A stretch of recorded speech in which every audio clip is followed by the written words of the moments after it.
자, 오늘은 교재 몇 페이지냐면 페이지 302페이지부터 제3자를 위한 계약이죠. 좀 간단하게 좀 정리를 해보면 제3자를 위한 계약은 용어 정리가 중요하거든요.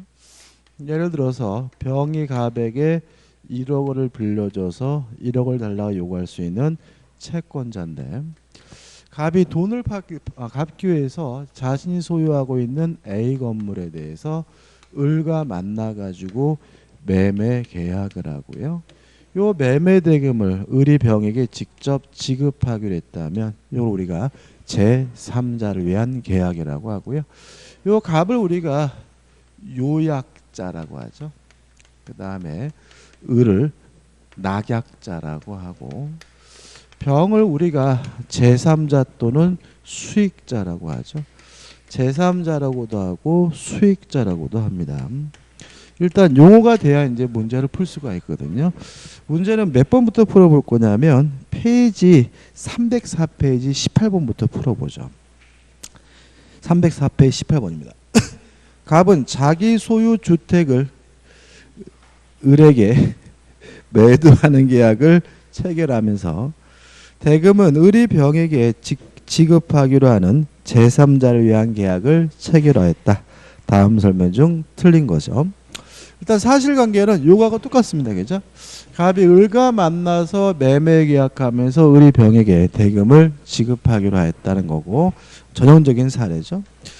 1번 을이 병에게 상당한 기간을 정하여 대금 수령 여부 확답을 채고하였음에도 그 기간 내에 확답을 받지 못한 경우 병이 대금 수령을 거절한 것으로 본다. 맞는 질문이죠.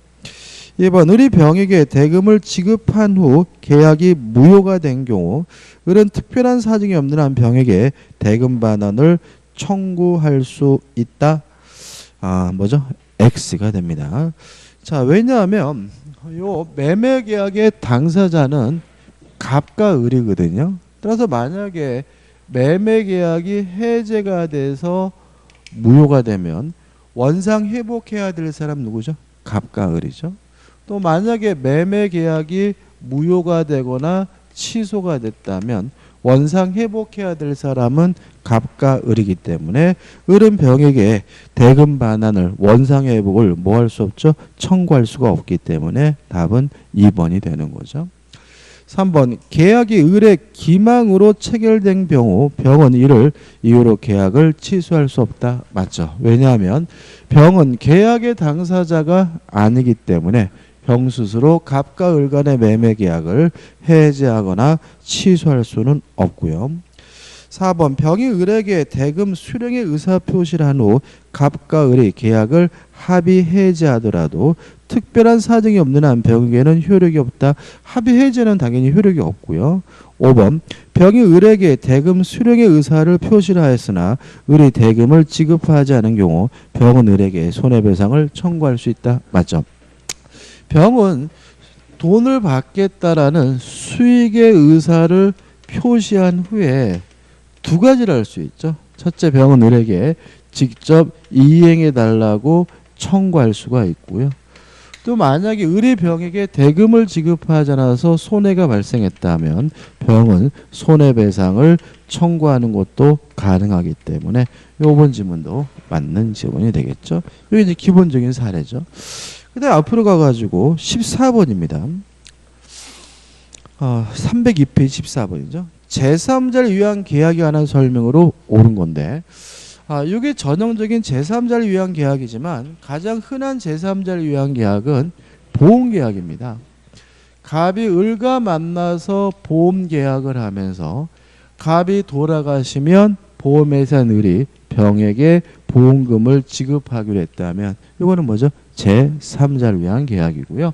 물론 병이 아직 출생하기 전에도 보험계약을 하는 것은 가능하기 때문에 1번 제3자는 계약 체결 당시에 현존하고 있어야 한다. X가 되는 거죠. 2번 요약자의 채무 불이행을 이유로 제3자는 요약자의 낙약자의 계약을 해지할 수 있다. X죠. 요 계약의 당사자는 갑과 을이지 병이 아니죠. 병은 계약의 당사자가 아니기 때문에 스스로 해제할 수도 없고 취소할 수도 없고 또 원상 회복 의무도 발생하지 않는다는 것도 꼭 기억해 두셔야 되겠죠. 따라서 2번은 X가 되고요. 3번 낙약자는 요약자의 계약에 기한 동시이해 항변으로 제3자에게 대항할 수 없다. X죠. 쉽게 말하면 갑이 을에게 이전 등기를 해주지 않는다면 을은 갑에게 매매 대금의 지급을 거절할 수 있고요. 물론 병에게도 대금 지급을 거절하는 것이 가능하니까 3번도 X가 되겠죠. 4번 제3자의 수익의 의사표시 후 특별한 사정이 없는 한 계약 당사자의 합의로 제3자의 권리를 변경시킬 수 없다. 맞죠?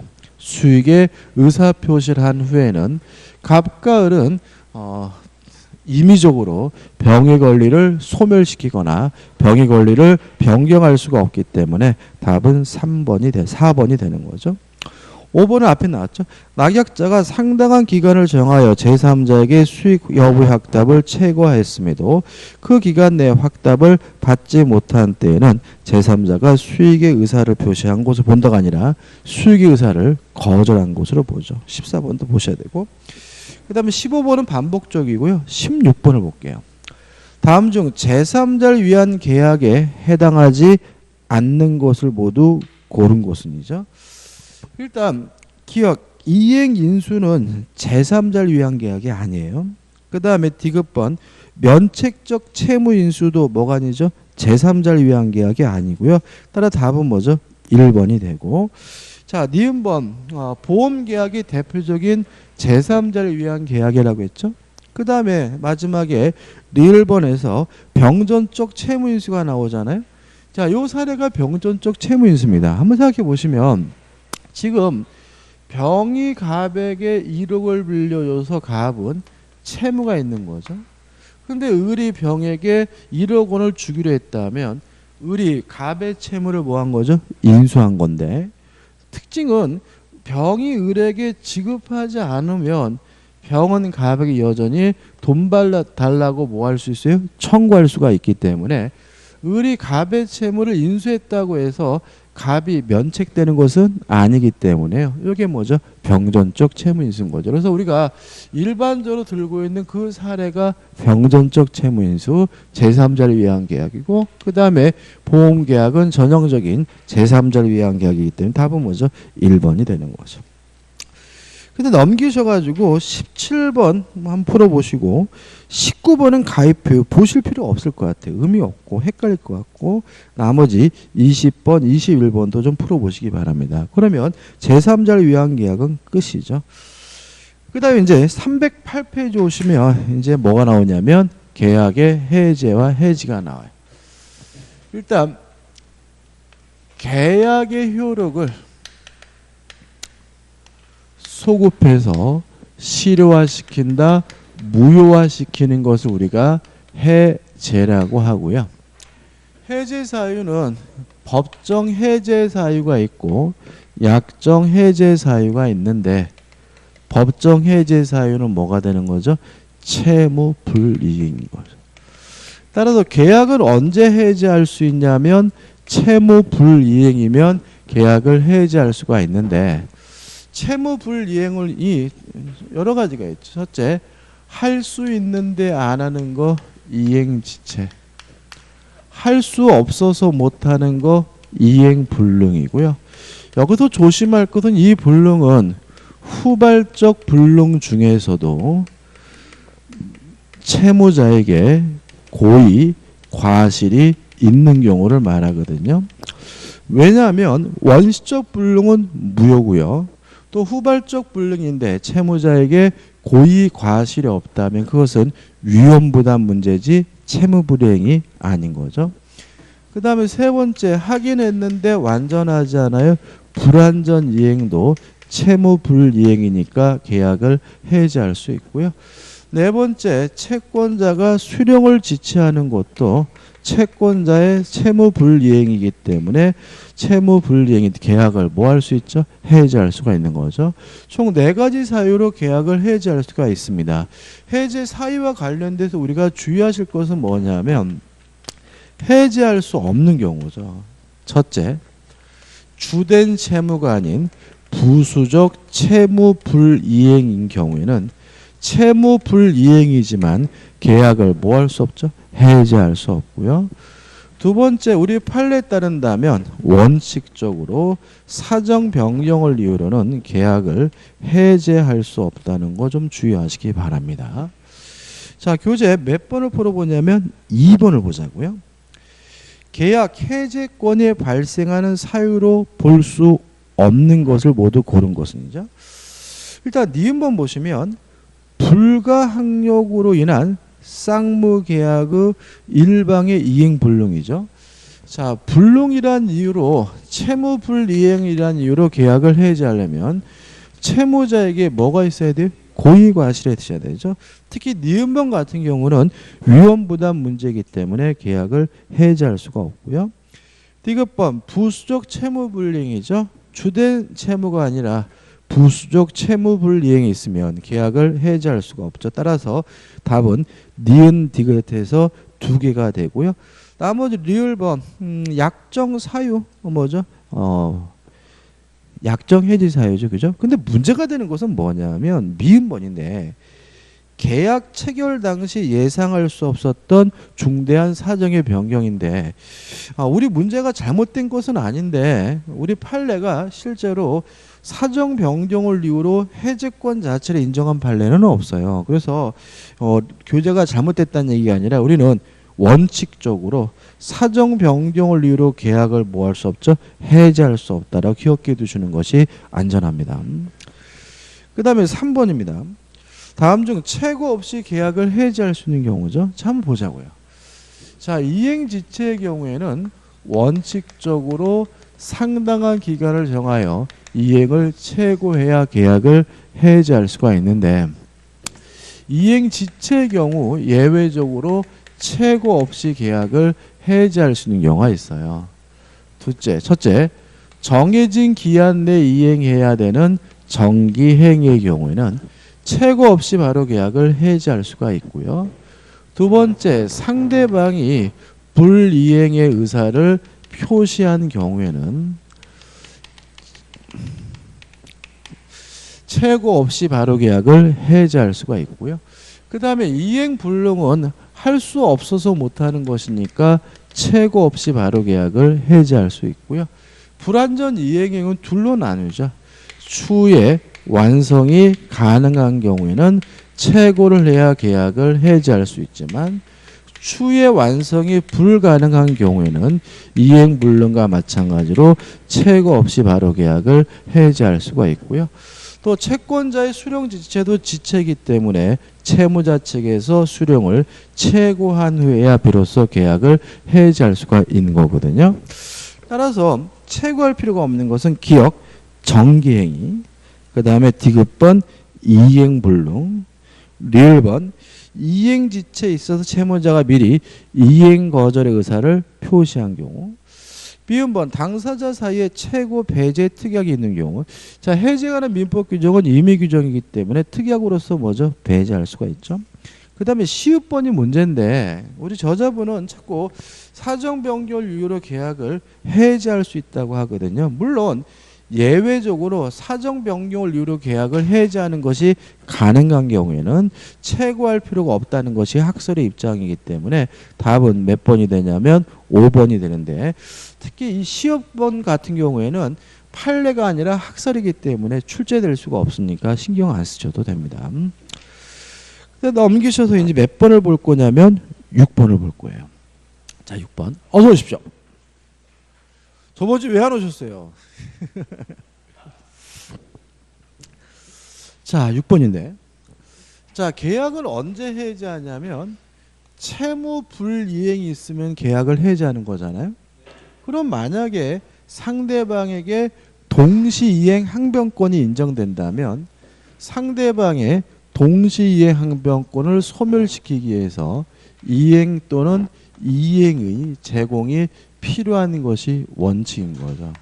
다시 말하면 상대방에게 동시이행 항변권이 있다면 채무불이행을 이유로 계약을 해지하려면 동시이행 항변권을 소멸시키기 위한 뭐가 필요한 거죠? 이행 또는 이행의 제공이 필요한 거거든요. 그러면 3번 질문을 볼게요. 자, 311페이지 6번 문제 3번입니다. 부동산 매매 계약에 있어서 매수인이 잔대금 지급기일까지 그 대금을 지급하지 못하면 계약이 자동적으로 해제된다는 취지의 약정이 있어요. 그러면 자동으로 해제가 되려면 잔대금을 지급하지 않는 것이 뭐여야 돼요? 채무불이행이 되잖아요. 우리 알다시피 잔금의 지급과 이전 등기소를 교부하는 것은 동시이행 관계니까 이때는 동시이행 항변권을 소멸시키기 위한 이행 또는 이행의 제공이 있어야 비로소 계약이 해제되기 때문에 원칙적으로 그 약정 기간이 도가하면 그 매매 계약은 자동 해제된다는 질문은 X고, 해제되기 위해서 상대방의 동시이행 항변권을 소멸시키기 위한 뭐가 필요한 거죠? 이행 또는 이행의 제공이 필요함을 주의하시기 바랍니다. 그 다음 넘기셔가지고 7번 문제는 큰 의미 없는 것 같고요. 8번입니다. 자, 313페이지 8번이죠. 자, 이런 문제입니다. 자, 매매 계약이 해제가 되면 계약은 소급적으로 뭐가 되죠? 무효가 되죠. 그럼 생각해 보자고요. 갑이 을과 만나가지고 매매 계약을 하고 갑이 을에게 이전 등기를 해줬거든요. 근데 을의 채무불이행을 이유로 갑이 을과의 매매 계약을 해제라면 이 매매 계약은 소급해서 무효가 되고, 매매가 무효가 되면 무엇도 무효가 되죠? 등기도 무효가 되므로 해제되는 순간 소유권이 누구에게 있는 거죠? 갑에게 있는 거죠. 따라서 8번 문제 2번 지문을 보시면 2번 채권 계약이 해제되더라도 물권 행위 효력은 유효하게 남으므로 물권이 매도인에게 당연히 매도인에게 복귀하는 것이 아니라는 것이 학설에 일치하고 있다. X입니다. 특히 우리 판례에 따른다면 매매가 무효면 무엇도 무효? 등기도 무효이기 때문에 해제되는 순간 을에서 갑으로 소유권이 자동으로 복귀된다는 것이 판례 입장이므로 답은 2번이 되는 거죠. 넘기셔가지고 이제 9번이죠. 자, 계약이 해제가 되면요 소급해서 무효가 됩니다. 따라서 이행하기 전이면 이행할 필요가 없고 이행한 것이 있다면 원상회복하게 되는데 원상회복해야 될 것이 금전이면 반드시 뭘 붙이게 되죠? 이자를 붙이게 되고요. 또 계약을 해지한 이유는 채무불이행이어서 계약을 해지한 것이니까 원상회복과 별도로 추가적으로 손해배상을 청구하는 것도 가능하고, 요 손해배상의 손해는 원칙적으로 무슨 이익 배상이냐면 이행이익 배상인 거죠. 그 다음에 이제 문제가 되는 것은 이제 해제가 되면 소급해서 무효가 되니까 제3자 보호 문제가 되거든요.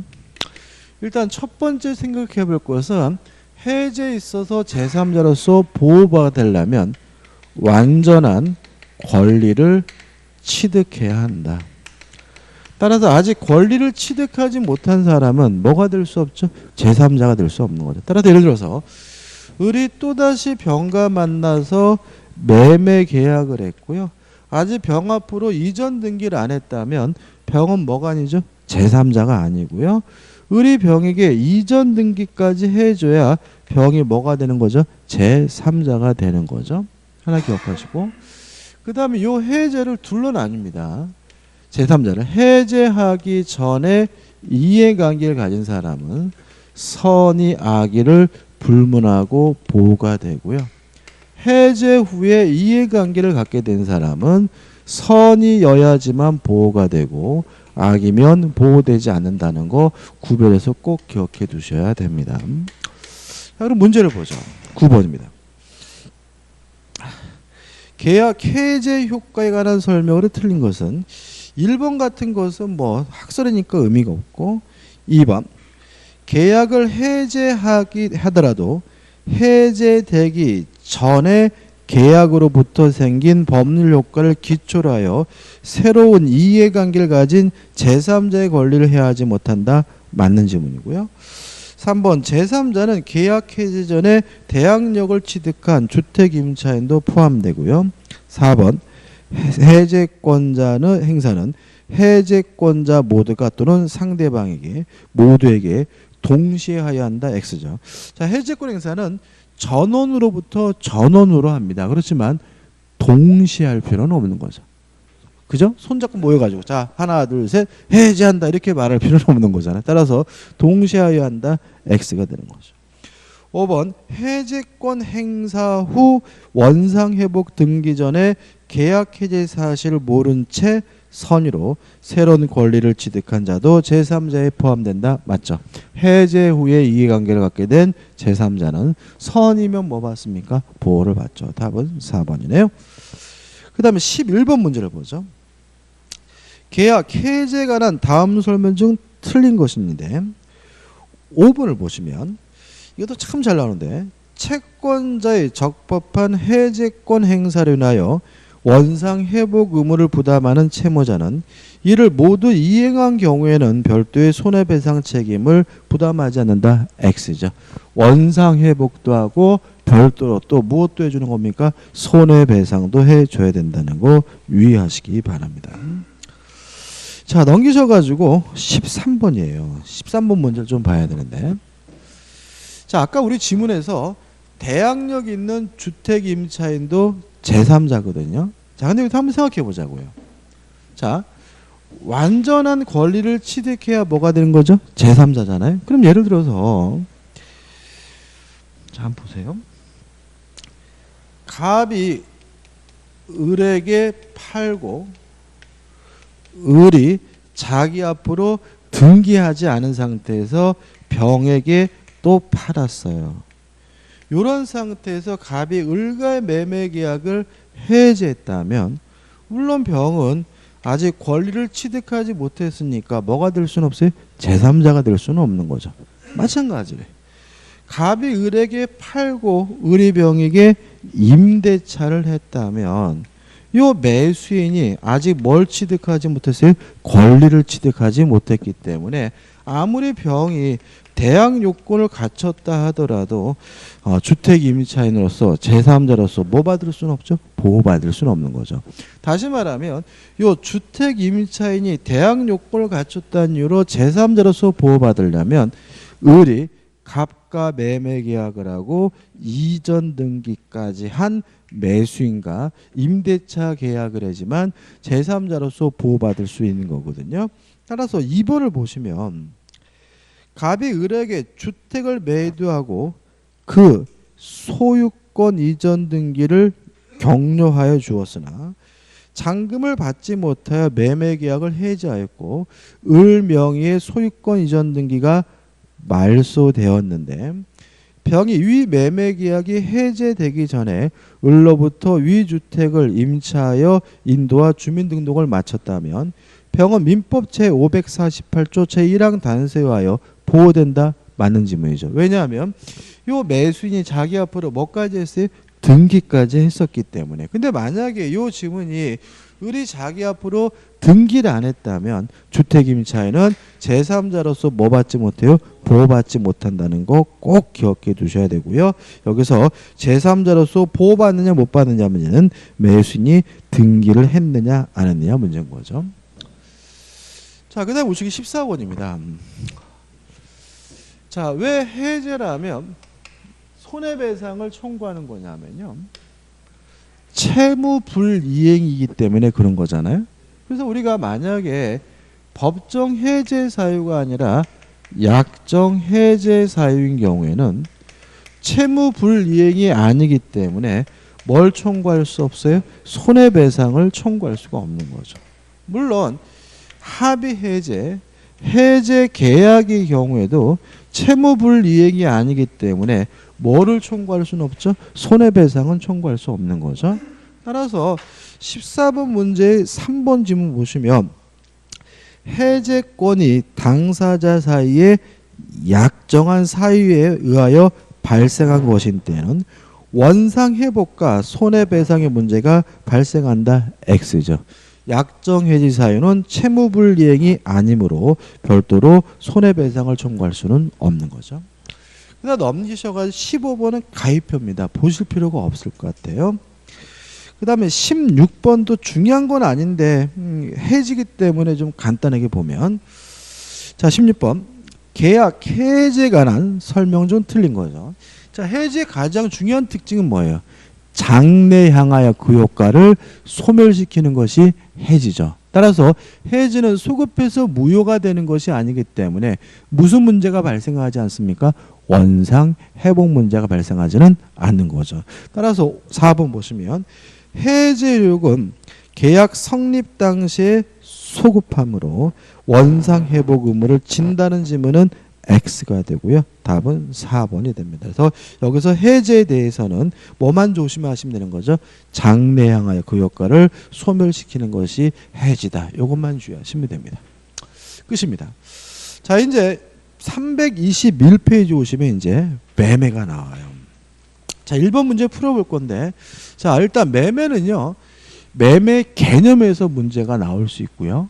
그 다음에 계약금 계약에서 문제가 나오고 담보 책임에서 문제가 나옵니다. 그래서 담보 책임과 계약금 계약은 반드시 한 문제씩에서 두 문제는 깔고요. 그 다음에 개념과 계약의 효력에서는 나올 수도 있고 안 나올 수도 있거든요. 그래서 1번 문제는 개념인 거죠. 보시면 매매 계약에 관한 다음 설명 중 옳은 것은 기억 현실 매매는 요물 계약이다. X죠. 매매 계약은 현실 매매든 뭐든 매매는 모두 뭐죠? 낙성 계약이죠. 니은번 매매 목적물은 현존하는 것이어야 한다. X죠. 현존하지 않는 물건에 대해서도 매매 계약을 체결하는 것이 가능하고요. 아파트 분양 계약 생각하시면 되겠죠. 아파트를 분양받을 때 아파트 없습니다. 그래도 그 매매 계약은 유효한 거죠. 디귿번 특정 물뿐만 아니라 종류물도 매매 목적물이 된다. 당연히 맞는 지문이고, 그 다음에 리을번 재산권 이전이 매매계약 체결 당시 객관적으로 전부불능으로 된 경우죠. 그러면 계약 체결 당시 객관적 전부불능이란 말은 원시적 전부불능이고요. 원시적 전부불능은 무효이기 때문에 그 매매계약은 무효이다. 맞는 질문이죠. 미음번 법률행위가 유효하기 위해서는 그 목적이 확정되어야 하기 때문에 이미 틀렸죠. 확정 가능성을 말하죠. 따라서 매매 계약에 있어서도 매매 대금이 반드시 계약 당시에 확정되어야 한다. X. 확정될 가능성만 있으면 유효한 거죠. 그래서 답은 디귿 리을 해가지고 3번이 되네요. 자, 넘기셔가지고 3번 문제입니다. 자, 예약에 관한 문제거든요. 3번 매매 예약에 관한 다음 설명 중 틀린 것은 기억 매매 예약은 예약 완결권을 일방 당사자만이 갖는 일방 예약으로 추정된다.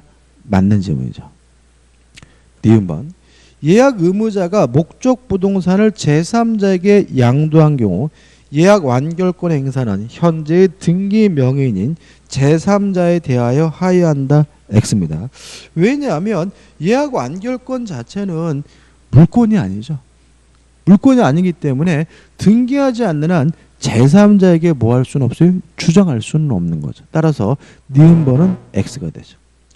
디귿번 예약 완결권이 가등기되어 있는 경우에도 가등기 이전 등기는 할 수 없으므로 사실상 양도할 수 없다. X입니다. 물론 예약 완결권도 재산권적 성질을 갖기 때문에 양도하는 거 가능하고요. 또 가등기가는 이전 등기도 가능하기 때문에 디귿번은 X가 되죠. 리을번 매매 일방 예약은 예약 완결권은 형성권이거든요. 따라서 예약 권리자가 매매를 완결할 의사를 표시한 때 매매 효력이 생긴다. 맞는 질문이고, 왜냐하면 예약 완결권은 형성권이기 때문에 그렇죠. 미음번 예약 완결권의 존속 기간을 정하지 않은 때에는 예약 의무자는 상당한 기간을 정하여 매매 완결 여부의 확답을 상대방에게 최고할 수 있고 예약 의무자가 그 기간 내에 확답을 받지 못한 때는 예약은 그 효력을 잃는다. 맞는 지문이죠. 자, 이제부터 이제 계약금에 관한 문제들이 나오고 있죠. 정리를 해야 되는데 계약금 계약은 대단히 중요합니다. 왜냐하면 시험 문제 반드시 나오죠. 일단 첫 번째 기억할 것은 계약금 계약은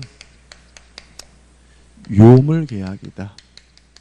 따라서 실제로 계약금이 지급돼야 성립되는 계약이고요.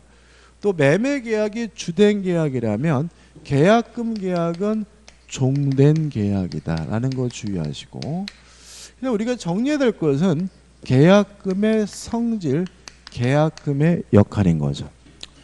첫째, 계약금은 증약금적 성질을 갖게 되는데 증약금적 성질은 모든 계약금의 공통적 성질이죠. 그래서 계약금이 수수가 되면 반드시 증약금적 성질을 갖게 되고요. 두 번째, 계약금은 해약금적 성질을 갖게 되는데 원칙이죠. 따라서 별말 없이 계약금이 수수가 되면 원칙적으로 해약금적 성질을 갖고요. 내용은 어떻게 되는 거죠? 준 사람은 포기하고 받은 사람은 2배를 상환함으로써 계약을 해제하는 것이 가능한데, 이 해약금에 의한 해제는 아무 때나 할 수 있는 것이 아니라 이행, 착수 전까지만 할 수가 있고요. 우리 판례는 이행 착수 시기에 대해서 뭐로 보냐면 중도금 지급시로 보죠. 따라서 중도금이 지급되기 전까지만 해약금을 이유로 해제하는 것이 가능하고요. 해제를 하게 되면 계약이 소급해서 무효가 됩니다. 다만 이행 착수 전 이행한 것이 없기 때문에 원상 회복 문제는 발생하지 않고요. 또 해약금에 의한 해제는 채무불이행이 아니기 때문에 별도로 추가적으로 손해배상을 청구할 수 없다는 거 기억해 두시면 되겠죠. 그 다음에 계약금이 위약금으로서의 성질을 갈 수가 있는데 조심할 것은 위약금으로서 성질을 갖기 위해서는 위약금으로 한다는 특약이 필요하고요. 위약금은 두 가지가 있습니다. 첫째, 손해배상 예정입니다. 만약에 위약금이 손해배상 예정이면 계약을 위반하게 되면 계약금을 뺏겨요. 근데 여기서 조심할 것은 손해배상 예정이면 계약금을 뺏김으로써 손해배상을 당한 겁니다. 따라서 추가적으로 또다시 뭘 청구할 수 있냐면 손해배상을 청구할 수 없다는 거 주의하시기 바라고요. 또 위약금이 위약 버릴 경우가 있는데 위약 버린 경우에는 계약을 위반하게 되면 계약금을 뺏겨요. 뭘로써 뺏기냐면 벌로써 뺏기거든요. 따라서 이때는 아직 손해배상한 것이 아니기 때문에 별도로 추가적으로 손해배상을 청구할 수가 있고요. 유의하실 것은 위약금을 한다는 특약은 있지만 손해배상 예정인지 위약벌인지를 정하지 않으면 뭐가 원칙이죠? 손해배상 예정이 원칙이라는 것도 꼭 기억해 두시기 바랍니다. 따라서 손해배상 예정이 원칙이니까 계약을 위반하면 계약금을 뺏기되 별도로 추가적으로 뭐는 청구할 수 없는 거죠? 손해배상은 청구할 수가 없는 거죠. 자, 이 정도면 정리하면 되는데요. 자, 몇 번을 풀어볼 거냐면요. 324페이지에 6번을 풀어볼 겁니다. 324페이지 6번입니다. 갑과 을은 갑수의 부동산 을에게 매도하기로 하는 계약을 체결하고 계약금으로 매매대금의 일화를 해당하는 돈을 수수하면서 갑이 위약한 경우에는 계약금의 배액을 상환하고 을이 위약한 경우는 계약금을 몰취한다는 문호로 약정하였다. 이 경우랑 설명 중 틀린 거죠. 자, 그러면 이 계약은 위약금을 한다는 특약을 한 거죠.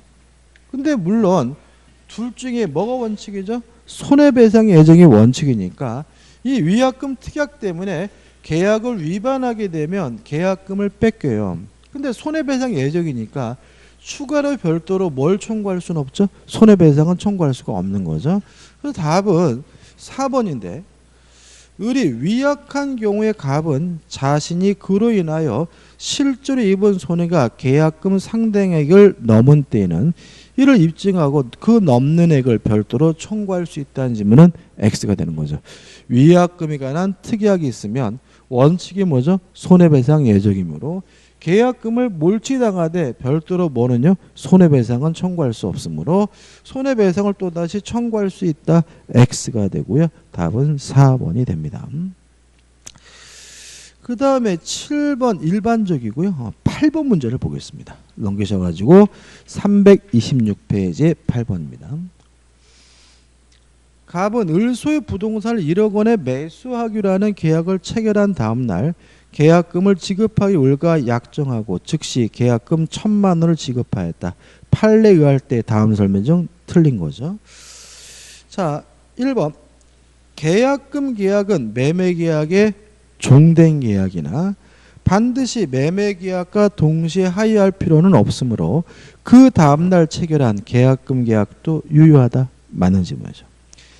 2번 만약 을이 위약한 경우에 그 배액을 상환하고 갑이 위약한 경우에 계약금을 몰취한다는 약정을 한 경우 그러면 위약금에 관한 특약이 있는 거죠. 계약금은 해약금의 성질과 손해배상 예정의 성질을 아울러 갖는다. 맞죠? 다시 말하면 별말 없으면 원칙적으로 해약금적 성질을 수행하는 거고요. 위약금을 한다는 특약을 하게 되면 이 계약금은 또 위약금적 성질도 아울러 갖게 되는 거니까 요 이번 질문은 맞는 질문이죠. 3번 을이 계약금으로 해지하고자 하면 반드시 그 배액을 현실적으로 제공하여야 한다. 맞죠? 왜요? 받은 사람은 배액을 상환하고 계약을 해지할 수 있으니까요. 4번 갑이 을이 제공하는 계약금의 배액을 수령을 거절한다고 하여도 을은 이를 공탁하여야 하는 것은 아니다. 맞습니다. 우리 판례는 공탁할 필요까지는 없다는 것이 우리 판례 입장이죠. 답은 뭐죠? 5번이죠. 자, 이행 착수 시기에 대해서 우리 판례는 중도금 지급이죠. 따라서 일부든 전부든 중도금이 좀이라도 지급돼야 뭐가 있는 거죠? 이행 착수가 있는 것이기 때문에 5번 갑이 잔금을 지급하기 위하여 은행에 융자를 신청해 놓은 경우 갑은 이미 이행에 착수에 들어갔으므로 을은 계약금으로 계약을 해지하지 못한다. X가 되고요. 답은 뭐죠? 5번이죠. 다시 말하면 융자를 신청한 것은 뭐가 아닙니까? 이행의 착수가 아닌 거죠. 그 다음 9번입니다. 그 다음에 이제 시험에 잘 나오는 것은 또 뭐가 있냐면 과실수치 문제죠. 매매 계약 후 인도하기 전이라면 매도인이 과실을 수취하고요. 인도 후에는 매수인이 과실을 수취합니다. 우리 판례가 인정하는 예외는 뭐냐면 인도 받기 전이라도 매수인이 대금 지급을 완납하면 그때부터 과실은 매수인이 수취하게 되는 거거든요. 따라서 매수인이 과실을 수취하려면 둘 중에 하나를 해야죠. 인도를 받든지 대금 지급을 완납해야 비로소 매수인은 과실을 수취할 수 있다는 것도 시험에 잘 나오니까요. 꼭 잊지 마셔야 됩니다. 자, 9번 문제 풀어봅니다. 매매에 관한 설명으로 틀린 것은 일단 답만 보는데 4번 보시면 매매 계약이 있은 후에도 인도하지 아니한 목적물로부터 생긴 과실은 매수인에게 기속한다. X죠. 왜냐하면 인도하기 전에는 누가요? 매도인이 과실을 수취하고요. 여기서 추가로 기억할 것은 뭐냐면 매도인은 인도해주기 전에는 과실을 수취하기 때문에 매매 대금에 대해서 이자를 받을 수는 없고요. 인도받은 후에 매수인은 과실을 수취하는 대신에 매수인은 인도받은 후에 대금에 대해서 이자를 지급해야 된다는 것도 조금 복잡하지만 같이 기억해 두셔야 되고요. 5번 매수인은 목적물로 인도를 받은 날로부터 대금의 이자를 지급해야 한다. 맞죠? 왜냐하면 인도 받은 후에는 매수인은 과실을 수취하는 대신 뭘 줘야 됩니까? 이자를 지급해야 된다는 거 꼭 기억해 두시기 바랍니다. 자, 넘기셔가지고 11번 문제를 보겠습니다. 다음은 매수인의 대금 지급에 관한 특약이 없는 경우에 관한 설명이다. 틀린 거죠. 뭐 중요한 문제는 아니지만 우리도 풀어보는데 1번 매매 당사자 일방에 대한 의무 이행에 기한이 있는 때는 상대방의 의무 이행에 대하여도 동일한 기한이 있는 거 추정한다. 맞습니다. 왜냐하면 매매 계약은 쌍무 계약이고 쌍방의 의무는 동시 이행 관계니까요. 2번 매수인이 대금을 지급하기 전에 먼저 목적물을 인도받았다면 과실을 수취하는 대신 이자를 지급해야 되므로 그날로부터 대금의 이자를 지급해야 한다. 맞는 질문이고요. 3번 채무의 이행 비용은 채무자가 부담하고 계약 비용은 계약 당사자 쌍방이 균분하여 부담하는 것이 원칙이다. 맞는 질문입니다. 4번 매매 목적물 인도와 동시에 대금을 지급할 경우죠. 자, 인도 장소는 원칙적으로 대금 지급 장소는 원칙적으로 매도인의 주소지지만 인도와 동시에 대금을 지급하기로 한 경우에는 인도 장소가 대금 지급 장소가 되므로 계약 성립 당시에 목적물이 있었던 장소가 대금 지급 채무 이행지로 된다. X입니다. 인도와 동시에 대금을 지급하는 경우에는 인도 장소가 되는 거죠. 5번 매매 목적물에 대하여 권리를 주장하는 자가 있어 매수인이 매수한 권리의 전부나 일부를 이를 염려가 있다면 그때는 매수인이 대금 지급을 거부할 수 있고요. 매도인은 상당한 담보를 제공하고 대금 지급을 청구할 수가 있기 때문에 5번도 맞는 질문이 되겠죠. 그다음 이제 12번부터 이제 뭐가 나오죠? 담보 책임이 나오죠. 담보 책임에 대해서는 시험 문제가 반드시 나온다고 봅니다. 반드시 나오는데 좀 양이 많기 때문에 확실하게 내 것으로 만드셔야 되고요. 이것저것 잔뜩 하다 보면은 뭘 물어보는지도 모르고 틀릴 수가 있거든요. 자, 기억할 것도 정리해 보면 첫째, 매도인의 담보 책임은 무과실 책임이다. 따라서 매도인은 원칙적으로 아무런 고의 과실도 없더라도 담보 책임은 부담해야 된다. 두 번째, 가장 중요한 것이 뭐냐면 악의 매수인이죠. 악의 매수인도 담보치를 묻는 것이 가능한 경우인데 어차피 문제가 아무리 복잡하더라도 여기서 답이 결정이 됩니다. 첫째, 전부 타인의 권리인 경우 악의 매수인도 계약을 해지하는 것은 가능합니다. 두 번째, 일부 타인의 권리인 경우에 악의 매수인도 대금, 감액은 청구할 수가 있고요. 세 번째, 매매 목적물에요. 저당권, 전세권이 설정이 됐고 저당권, 전세권이 실행되는 바람에 매수인이 권리를 취득할 수 없거나 상실한 경우에는 악의 매수인도 계약을 해지할 수 있고 손해배상을 청구할 수 있다는 거 꼭 기억해 두셔야 되고요. 결국 이거를 확실하게 암기해두는 것이 한 문제를 맞히느냐 못 맞히냐 문제니까 좀 주의하셔야 되겠죠. 그 다음에 세 번째 우리 정리하실 것은 경매에 있어서 담보 책임이죠. 경매에 있어서 담보 책임 첫째 기억할 것은 물건의 하자에 대해서는 담보 책임 물을 수가 없고 권리의 하자에 대해서만 담보 책임 물을 수가 있는데 1차적으로는 매도인인 채무자가 담보 책임을 부담하지만 채무자가 무자력이면 완전 개그지면 2차적으로 배당을 받은 채권자가 담보 책임을 부담한다는 거 주의하시면 되겠죠. 이 정도가 가장 기본적인 내용입니다. 자, 13번 문제를 푸죠. 13번. 329페이지 13번입니다. 갑을 사이에 엑소토지 1000제곱미터에 대한 매매 계약이 성립하였다. 매도인 갑의 담보 책임에 관한 다음 기술 중 틀린 것은이죠. 일단 4번을 보시면 갑을이 1000제곱미터 수량을 지정하여 매매하였으나 X 토지가 실제로는 800제곱미터밖에 되지 않았다. 그러면 수량 부족이죠.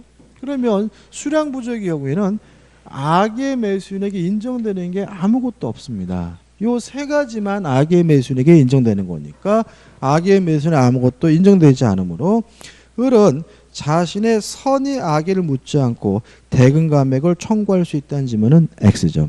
다시 말하면 악의 매수인이라는 이유로 대금 감액을 청구할 수 있는 것은 뭐에 하나입니까?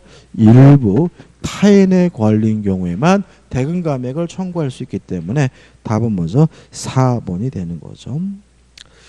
그 다음에 1번부터 볼까요? 1번 X 토지 전부가 갑의 소유가 아니에요. 그러면 전부 타인의 권리죠. 그러면 악의 매수인도 계약을 뭐 할 수 있어요? 해제할 수 있으니까 결론 보시면 선이 악의를 묻지 않고 계약을 해제할 수 있다. 맞는 질문이죠. 2번 1000제곱미터 중 300제곱미터가 병의 소유이며 그러면 일부 타인의 권리죠. 일부 타인의 권리면 악의 매수인도 뭘 청구할 수 있죠? 대금 감액을 청구할 수가 있으니까 선 악의를 묻지 않고 대금 감액을 청구할 수 있다. 맞는 질문이죠. 그 다음에 3번 X 토지의 지상권이 설정되어 있어요. 악의 매수인에게 인정되는 거 아무것도 없잖아요. 그죠? 따라서 악의 매수인에게는 알고 있다면 담보 책임을 지지 않는다. 맞는 질문이고요. 근데 5번 조심하시는데 자 저당권이 설정이 됐고 저당권이 실행되는 바람에 권리를 취득할 수 없거나 상실한 경우에는 선악불문하고 계약을 해지할 수 있고 손해배상을 청구하는 거고요. 따라서 5번 X 토지 위에 저당권이 존재하여도 그 사실만으로는 담보 책임 문제가 생기지 않는다는 질문도 맞는 질문이 되는 거죠. 이 문제는 별표 두시 확실하게 내 것으로 만드시면 될 것 같아요. 넘기셔가지고 15번을 볼게요. 15번.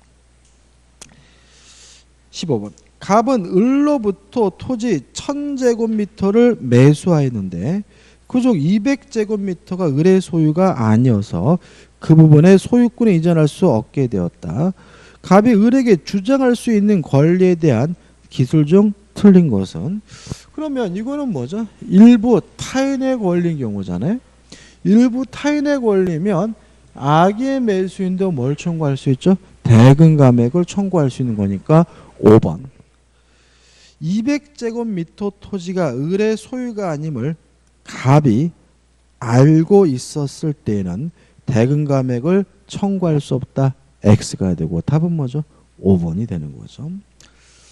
그 다음에 16번은 이제 답만 볼 건데요. 자, 우리가 저번 주에 계약 체결상의 과실 책임을 공부하면서 원시적 전부 불능인 경우에만 계약 체결상의 과실 책임이 문제된다. 기억나시죠? 그죠? 따라서 후발적 불능은 계약 체결상의 과실 책임 문제될 수가 없고요. 원시적 일부 불능도 계약 체결상의 과실 책임 문제될 수는 없거든요. 따라서 4번 보시면 목적물의 수량 부족 일부 멸실이에요. 그러면 이거는 원시적 일부 불능인 거죠.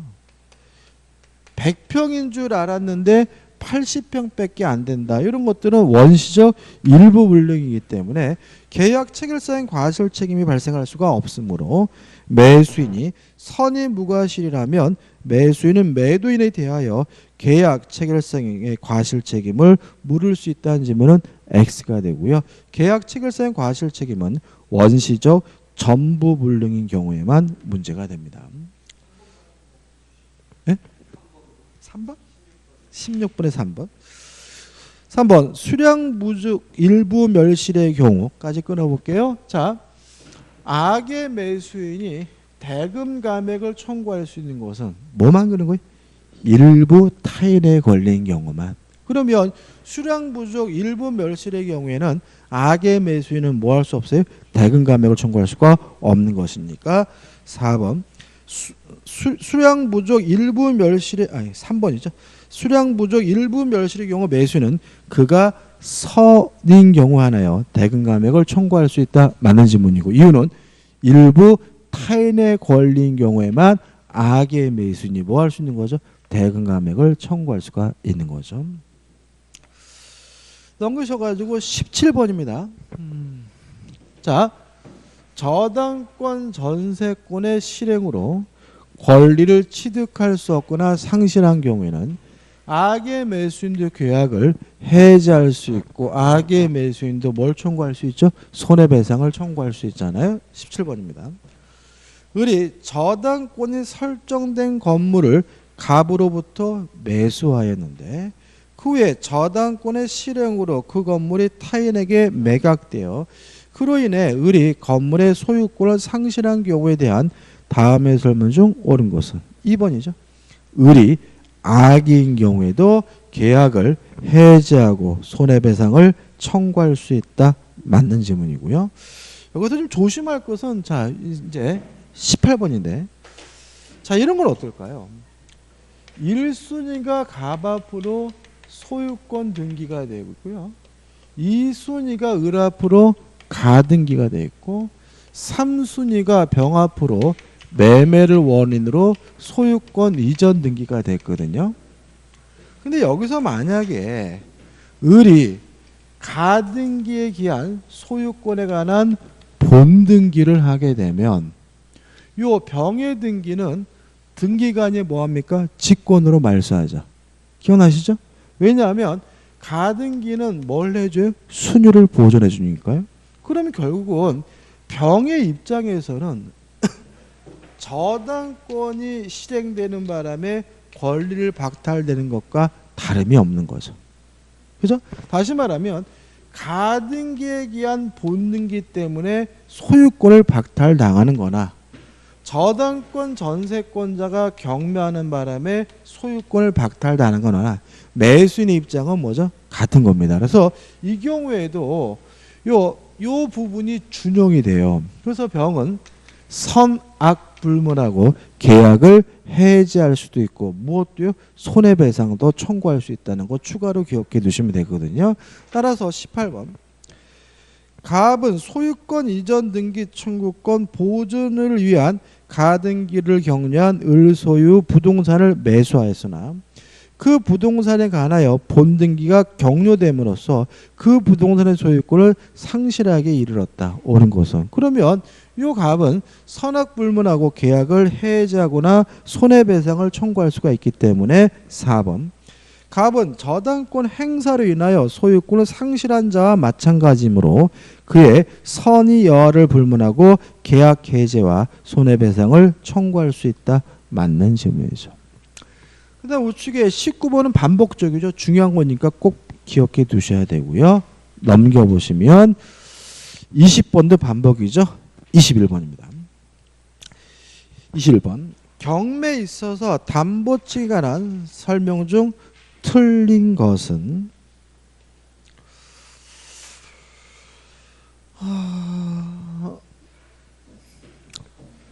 자 경매가 이루어진 경우에는 첫째 물건의 하자에 대해서는 담보책임 물을 수 없고요. 권리의 하자에 대해서만 뭘 물을 수 있어요? 담보책임 물을 수 있는데 1차적으로 채무자가 부담하지만 채무자가 무자력이면 2차적으로 누가 부담하죠? 채권자가 담보책임을 부담하게 되고요. 4번을 보시면 이런 말 있죠. 담보책임으로서 원칙적으로 손해배상을 청구할 수 있다. X다. 뭐 해설이 나와 있는데 실제로 이 매도인인 채무자에게 뭘 청구할 수는 없어요? 손해배상은 청구할 수가 없는 거다. 이유는 뭐죠? 채무자가 스스로 판 건 아니죠. 뭐죠? 경매가 된 거잖아요. 따라서 별도로 손해배상을 청구할 수 없다는 기억해 두시고 나머지 것들 꼭 기억해 두셔야 되겠죠. 1번 권리의 하자가 있는 경우에만 담보책임이 발생한다. 왜요? 물건의 하자는 담보책임 물을 수가 없으니까요. 2번 1차적으로는 채무자가 담보층을 부담하지만 3번 2차적으로는 배당을 받은 채권자가 담보책임을 부담하게 되고요. 5번은 어떤 문제냐면 이런 문제죠. 자, 물건의 하자에 대해서는 담보책임 물을 수가 없어요. 이게 원칙이에요. 다만 물건의 하자가 있다는 사실을 알면서 경매를 청구한 경우에 예외적으로 담보책임을 물을 수 있다는 지문이니까 기억해 두시면 되겠죠. 그 다음에 담보책임 다 끝난 겁니다. 그 다음에 넘기셔가지고 나머지 문제들 좀 보셨으면 좋겠어요. 자, 이제 어디로 갈 거냐면 339페이지에 환매로 갑니다. 자, 환매에 대해서는요, 시험 문제를 잘 내는 편은 아니에요. 근데 최근에는 환매에 대해서 잘 내는 편인데, 환매와 재매매 예약을 좀 비교해서 기억해 두시는 게 좋아요. 일단 환매는 등기를 부기등기 방식으로 합니다. 이에 반해서 재매매 예약은 등기를 가등기로 한다는 거 좀 기억해 두시고요. 환매는 어떠한 특징이 있냐면 동시해야 된다는 특징이 있는데 재매매 예약은 동시할 필요가 없습니다. 환매는 뭘 동시하냐면요, 특약을 동시에 해야 되고요. 그 다음에 등기도 동시에 해야 됩니다. 이에 반해서 재매매 예약은 굳이 동시할 필요가 없고요. 또 환매는 기간의 제한이 있어요. 이에 반해서 재매매 예약은 기간의 제한이 없습니다. 이 부분이 가장 중요한데, 자, 환매는 어떠한 기간의 제한이 있냐면 만약에 환매 목적물이 부동산인 경우에는 5년, 동산인 경우에는 3년을 초과할 수가 없고요. 무엇도 금지가 되냐면 연장도 금지가 된다는 아주 중요한 특징이 있고요. 재매매 예약은 기간의 제한이 없다는 특징이죠. 나머지 것들은 실질적으로 거의 유사합니다. 자, 27번입니다. 환매와 재매매 예약의 이동이란 말이 뭐냐면 차이점입니다. 차이점에 대한 다음 기술 중 틀린 것은 모두 몇 개인가? 기억. 환매의 기간에는 제한이 없으나 재매매 예약에는 제한이 있다. X. D 바뀌었죠. 니은번 환매권은 양도성이 있으나 재매매 예약 완결권은 양도성이 없다. X. 둘 다 양도가 가능합니다. 디귿번 재매매 예약의 목적물이 공용징수로 수용된 경우 예약 완결권 물론 소멸될 거고요. 리을번 환매권은 등기 부기등기함으로써 제3자에게 대항할 수 있고 재매매 예약 완결권은 가등기함으로써 제3자에게 대항할 수 있다. 맞는 질문이고, 미음번을 읽어보세요. 그 다음에 비읍번 환매 계약은 반드시 원매매와 동시에 체결되어야 하나 재매매 예약은 그러하지 아니하다라는 것도 기억해 두셔야 되겠죠. 답은 2번이고요. 그 다음에 시험에 잘 나오는 것은 뭐냐면